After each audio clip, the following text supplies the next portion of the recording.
जय श्री राम जी। श्रोताजनों, आज की हमारी वार्ता के विषय पीड़ा को जानने और सुनने में आप सभी श्रोताजनों का हार्दिक स्वागत एवं अभिनंदन है। पीड़ा एक ऐसा कष्टकारी अनुभव है जो मन या शरीर में किसी तरह की हानि, क्षति या खतरे के कारण उत्पन्न होती है। साथ ही पीड़ा मानसिक और भावनात्मक भी रहती है, जो प्राणी को गहरे संकट में डालती है। संक्षेप में यह ऐसा अप्रिय अनुभव है जो प्राणी के संपूर्ण अस्तित्व को प्रभावित करता है। यह उस नकारात्मक अनुभव का सार है जो सुख या आनंद के विपरीत होता है। शारीरिक पीड़ा शरीर के किसी हिस्से में चोट, सूजन, संक्रमण या खराबी के कारण होने वाली एक अप्रिय, संवेदी और भावनात्मक अनुभूति है। यह तंत्र द्वारा मस्तिष्क को भेजा गया एक चेतावनी संकेत है कि कुछ गलत है। यह पीड़ा मांसपेशियों, हड्डियों, त्वचा या आंतरिक अंगों में कहीं भी हो सकती है। पीड़ा संकेत के रूप में शरीर के रक्षा तंत्र की आवाज होती है, जो हमें चोट या बीमारी के प्रति सचेत करती है। पीड़ा से हमें भारी दुख पहुंचता है। उसके बावजूद भी पीड़ा कई मायनों में प्राणी मात्र के लिए हितकर साबित होती है। अब जब बात मानसिक पीड़ा की आती है तो श्रोताजनों, स्वाभाविक ही उस पीड़ा की अनुभूति होने लगती है। दरअसल मानसिक पीड़ा एक गहरा भावनात्मक और मनोवैज्ञानिक कष्ट है जो अत्यंत दुख, चिंता, लाचारी या तनाव के रूप में महसूस होता है।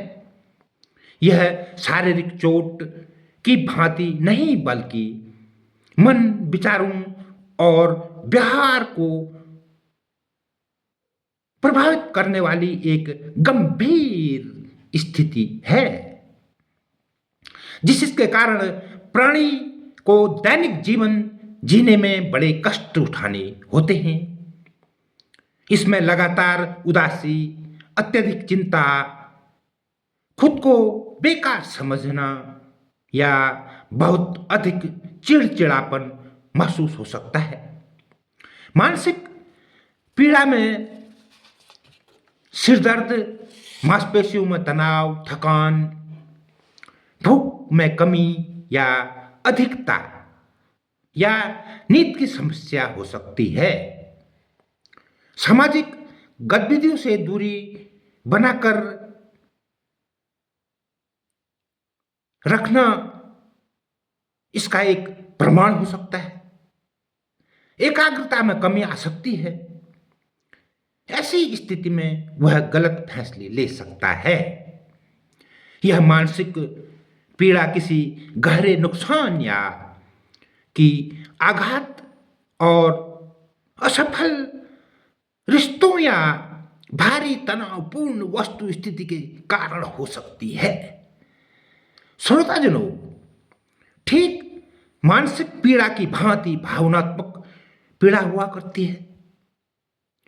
यह दुखद घटनाओं, यादों या मानसिक तनाव के कारण होने वाली एक गहरी मनोवैज्ञानिक वेदना है, पीड़ा है, जो शारीरिक चोट की तरह ही वास्तविकता महसूस कराती है।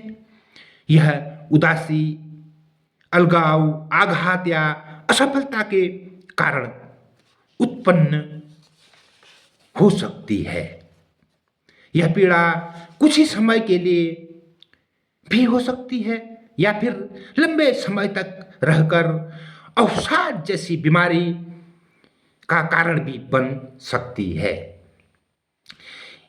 इससे उभरने के लिए भावनाओं को स्वीकार करना, योग, ध्यान आदि में लगा रहना आवश्यक होता है।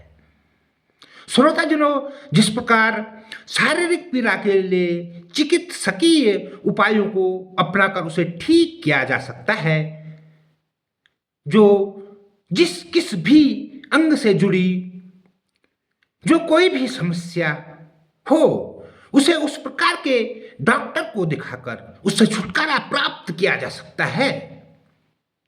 ठीक उसी प्रकार मानसिक पीड़ा अगर रोज के कामकाज को प्रभावित करने लगे तो किसी मानसिक स्वास्थ्य के पेशेवर से सलाह मशवरा कर उसके बताए उपचार को करना बहुत जरूरी होता है। योग, ध्यान, भक्ति और अपने प्रियजनों से बातचीत करते रहना भी उस पीड़ा में सुधार लाने का कार्य करता है। तो श्रोताजनों, स्वस्थ जीवन शैली जीने के लिए दिनचर्या का संतुलन बनाए रखना अति आवश्यक होता है। खान पान का ध्यान रखना भी उस कार्य के लिए बहुत ही जरूरी रहता है। 7 से 8 घंटे की नींद भी मनुष्य जैसे प्राणी के लिए आवश्यक रहती है। नियमित व्यायाम का किया जाना स्वस्थ जीवन शैली में 4 चांद लगाता है। मन की शांति बनाए रखना स्वस्थ जीवन शैली जीने हेतु अति आवश्यक होता है। भ्रमित मन, विचलित मन स्वस्थ जीवन शैली को खुद से दूर रखने के लिए सारा कुछ खुद में खुद होता है। तो श्रोताजनों, ये रही हमारी आज की वार्ता, जिसका विषय था पीड़ा। हमारी हर रोज होने वाली ज्ञानवर्धक वार्ताओं का लाभ उठाने हमें फॉलो जरूर करिएगा। हाँ, हमारी प्रत्येक एक रील पर बहुत अधिक खोजबीन यह देखकर कि सामग्री अति उपयुक्त और छूट भारी भरकम हो करके हमारी रीलों में लगाया जाता है, जिसका लिंक कमेंट बॉक्स या प्रोडक्ट लिखे स्थान पर उपलब्ध रहता है। आप भी उसका लाभ उठाएं। हाँ, रील पर लाइक कमेंट करना ना भूलें। हमारी अगली वार्ता तक के लिए जय श्री राम जी।